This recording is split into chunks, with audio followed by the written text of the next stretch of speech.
Today's episode of NCIX Tech Tips is going to be covering the topic of bottlenecking. So this is an example of a bottleneck. You can see here in my crudely drawn illustration, I have two lanes of traffic moving side by side, and then all of a sudden, one of the lane ends and it becomes one lane. So this truck is going to have to find a way to kind of like wedge himself in there, and this car is going to have to merge, and basically everyone has to slow down. Whenever there's a bottleneck, it can only go as fast as the narrowest part of the road. So the reason it's called a bottleneck is because it looks an awful lot like the neck of a bottle. So that's my cork on the top, that's the bottom of the bottle. Here is your bottleneck. Now, we're going to talk about how this applies to computer components when you're designing a new system or when you're upgrading your existing system to avoid situations where one component or a couple of components cause a bottleneck where the system can't perform to its full potential.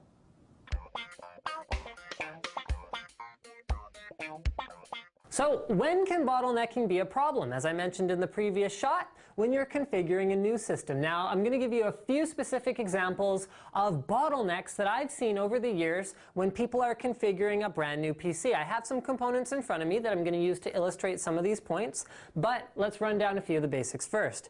Let's say, for example, you're putting together a basic web browsing machine for your grandma, and you put in a 1,000-watt power supply. That is a bottleneck. The 1,000-watt power supply does not in any way contribute to that system performing any better. It doesn't help. You could perform just as well with a 300-watt power supply. So essentially that system is bottlenecking the overall performance the power supply is capable of delivering. Now let's say you're building a gaming machine. If you want to build a gaming machine, you need to find balanced components so that we can have two lanes that are able to move at the same speed, meaning the CPU and the graphics card. I see lots of people configuring a gaming system where they take the cheapest possible CPU, like a $100 CPU, and they tack a $400 graphics card to it, a $500 graphics card. That graphics card is not going to perform to its full potential because it's going to be held back by the CPU, and vice versa. You can't build a great gaming machine with a $1,000 Extreme Edition CPU and then a mid-range, $150 graphics card. That Extreme Edition CPU is capable of so much more. The other main example of when bottlenecking can be a big problem is when you're upgrading an older system. I get a ton of emails about this. Linus, I'm running a Celeron this or that with 1 gig of RAM and I want to get a new graphics card. Would you recommend the Radeon 5870?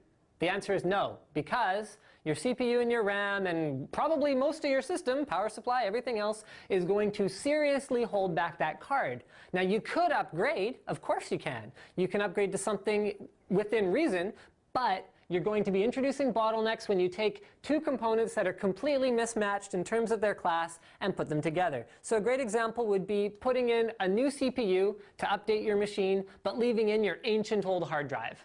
Let's say you got like an old 5400 RPM hard drive and you upgrade your motherboard and your CPU and your RAM, you put in a whole new system basically, and you leave in that ancient drive. You're not going to get the best performance out of it. Another great example is upgrading the computer in a way that's not going to help you achieve your goals. Like let's say you want better video rendering performance and you go ahead and throw a bunch of money at a new video card and a new motherboard and new RAM and you leave the old CPU.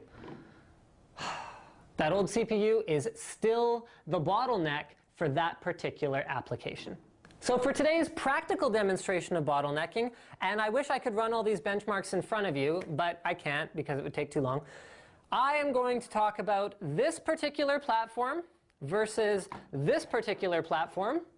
And I'm holding these motherboards up. Okay, so the first one I have here, this orange one, I'm going to call it the orange one, is a DFI LAN Party X38 motherboard. So it's a last generation product, or even a couple generations ago now.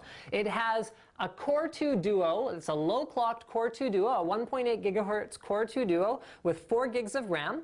Okay, so it's a fairly low-end platform from last generation.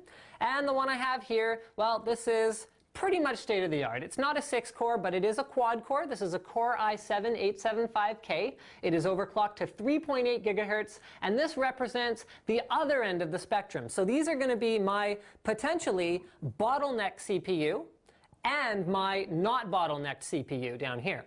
Now the graphics cards I have are both modern generation cards. This is a GTS 450 Cyclone from MSI. It is a mid-range performance card. And then the other one I have here, well, this is the GTX 480. This is the big dog. This is NVIDIA's fastest performing single GPU product on the market. So I might say, okay, well, based on the lesson we've had so far, which of these would you pair with which CPU and motherboard platform? The obvious answer should be like this. But we're going to show you a practical demonstration in a graph form, or maybe I'll just say it out loud, of what happens if you do run a completely mismatched GPU with a CPU. So I ran the Crysis GPU benchmark.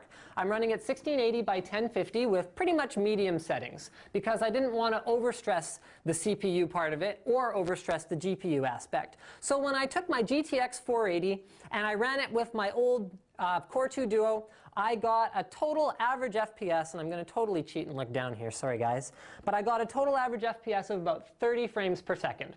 Okay? So when I went and I downgraded to the old GTS 450, I got a total of 28.8 frames per second. Do you think there's more than a 1 FPS difference in performance between these two cards? If you think so, the answer is correct. But what we have experienced here is a CPU bottleneck. This CPU is not capable of taking advantage of anything higher end than a GTS 450, and this is obvious based on the game benchmarks that we ran. So then I go and throw those same two graphics cards into the Core i7, clocked at 3.8 gigahertz with 4 gigs of DDR3 RAM, etc., etc. All of a sudden, even the GTS 450 skyrockets up to 67 frames per second at exactly the same settings. All we've done, basically, is upgrade the CPU, because the DDR2 and DDR3 factor of difference is very little. So we've upgraded the CPU, boom, we get huge performance increase. And then we go ahead and throw in the GTX 480, now we're getting 97 frames per second.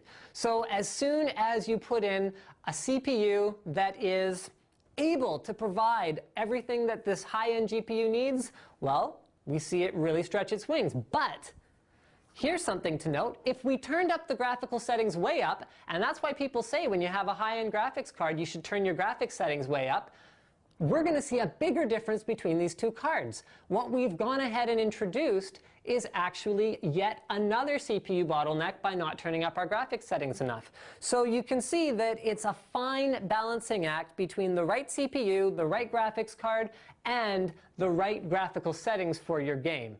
One more quick bottlenecking concept is going to be the idea of a bottleneck within a single product. So you see lots of graphics cards on the market. You see GTX 480s and 470s and 465s and 460s and 450s, and it's overwhelming, right? So what a lot of entry-level consumers who don't do their research might assume is more graphics card memory is better. It's a perfect example of a bottleneck that's built right into a product just so that hopefully you'll think it's better. You see lots of high-end graphics cards like a GTX 460 is a great graphics card. It has 1 gig of memory. You can also buy a completely entry-level graphics card for around 60 bucks that has 1 gig of memory. Guess which one's going to completely smack the other one around in the benchmarks and in games? Well, the GTX 460 is going to be a much better card. So that's an example of building in way too much memory that a low-end GPU, which is basically the processor, can't even use. There's an internal bottleneck. Yet another one would be, a great example would be the X48 platform, where it supported DDR3. But really, the Core 2 Duo had no use for the bandwidth that DDR3 provided. So there was no performance difference between buying a DDR3 version of an X48 versus the DDR2 version. You just paid extra. So there's another example of a built-in bottleneck. Now, I've spent a lot of time on scaremongering about bottlenecks. Oh no, you're going to buy a new graphics card. You're not going to be able to take advantage of it at all. But there are solutions. So how do you avoid bottlenecks? One of the ways, if you're building a new system or if you're upgrading, is to plan smart. Buy components that go together. So you don't buy a $1,000 CPU and then a $50 hard drive. You know, you buy a $500 CPU, you buy a nice SSD drive for a couple $100, you buy a nice $300 graphics card, all of a sudden you've got a balanced system.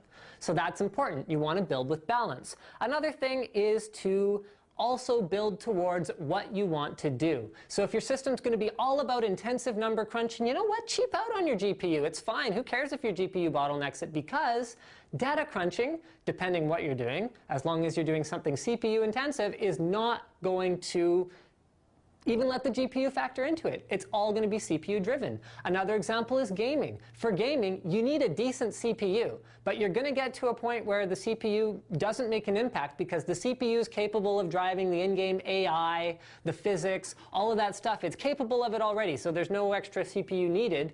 And then it comes down to the graphics card muscle being there to drive up the detail levels, increase the anti-aliasing, all that good stuff. So the second tip is build around what you're actually trying to do with your system.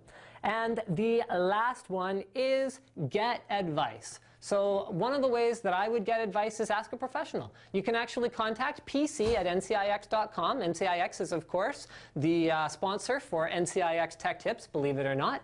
And the PC advisor can easily tell you, hey, you're going to upgrade something, well, this would be the best choice. Or you're going to build a new system, these components go really well together. You don't have to figure it out all on your own. But if you do want to figure it out all on your own, you can, of course, read endless benchmark sites and all that stuff. I mean, that's what I do. If you have fun doing it, great. If not, you can always get advice about how to build a system that will avoid bottlenecking.